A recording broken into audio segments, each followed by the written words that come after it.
After Uchikoshi and Kodaka left Spike Chunsoft to make Tokyo Games, many were eagerly awaiting the type of game they would create together. In 2018, they revealed their first project, Death March Club, now renamed World's End Club. While we were anticipating some kind of twist, World's End Club's guerrilla-style launch on Apple Arcade was definitely a surprise to all of us. After playing the game though, this experience is solid for an Apple Arcade title, but ultimately it has a tragic flaw which basically makes everyone better off waiting for the Switch release next year.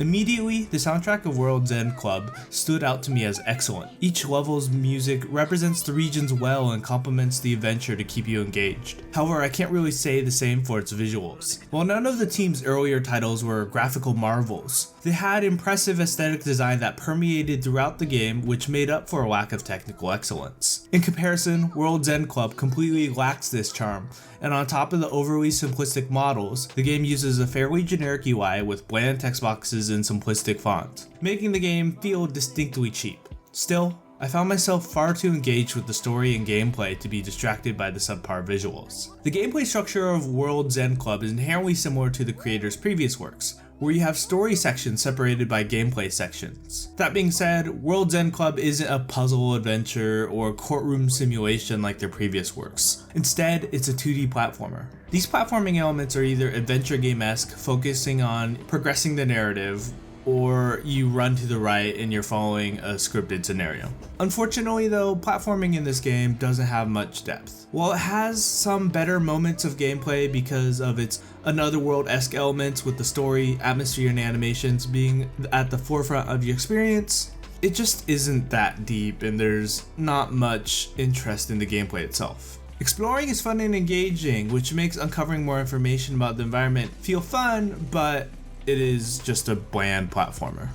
As for the story, World's End Club follows Rachel, a member of the Go-Getters Club. The story starts off as the group goes on a drive for a field trip, which gets cut short after they see a meteor and the group gets kidnapped. The group wakes up in an underwater theme park and is forced to play the fake game, trying to figure out what's up with the situation and their world. After the opening moments, the game eventually transitions into a more exploration-based game that explores Japan and the repercussions that the setting has. Story delivery is akin to a Saturday morning cartoon, which is a decision I'm fairly mixed on. The narrative choice makes it easy to engage with early on, but comes off as shallow at times with the lack of a serious tone. Regardless, the game's overall story is still enjoyable thanks to the game's likable cast and entertaining dialogue. The story takes advantage of the setting well and it captures the experience of an adventure. Each new area is distinct, making it easy to engage with the levels, and the camaraderie between the characters allows the player to feel like they are a part of the game. Throughout the game, there were meaningful character moments that felt like they had genuine and engaging scenes of growth, but in the part of the game which we experience, we don't really see them change, which is a little bit of a downfall. Though there are the standard drawbacks that fall in line with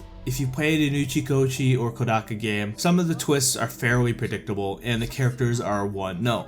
In World End Club, you can definitely see where the narrative is leading. There are decisions that play with your expectations, which I enjoyed, but these are a minority if you're a fan of their series. Though I do wonder if this is about the twists themselves or that I've seen them before. The actual lead up to this game's twists and overall execution just wasn't that fulfilling. This of course leads to the elephant in the room.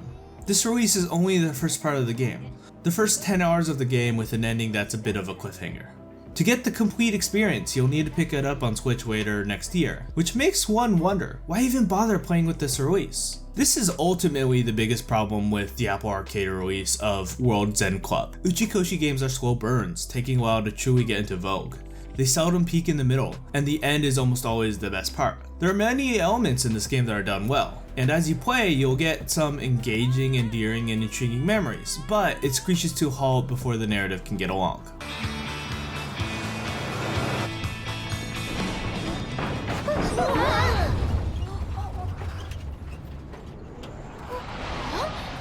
Ultimately, World's End Club on Apple Arcade comes off as a bit of a hollow and unfinished experience. With a platform that was advertised as hosting high quality games, it's really strange that we only get half of the story here. What we get are decent gameplay elements that pull together a charming cast of characters with unique moments of platforming. However, I'd recommend waiting for the Switch release as it holds on to some of the better moments of the story. You might find fun in this version, but I can't recommend anyone go out of the way to get an Apple Arcade subscription for it. Noisy Pixel gives World Ends Club on Apple Arcade a 7.5 out of 10.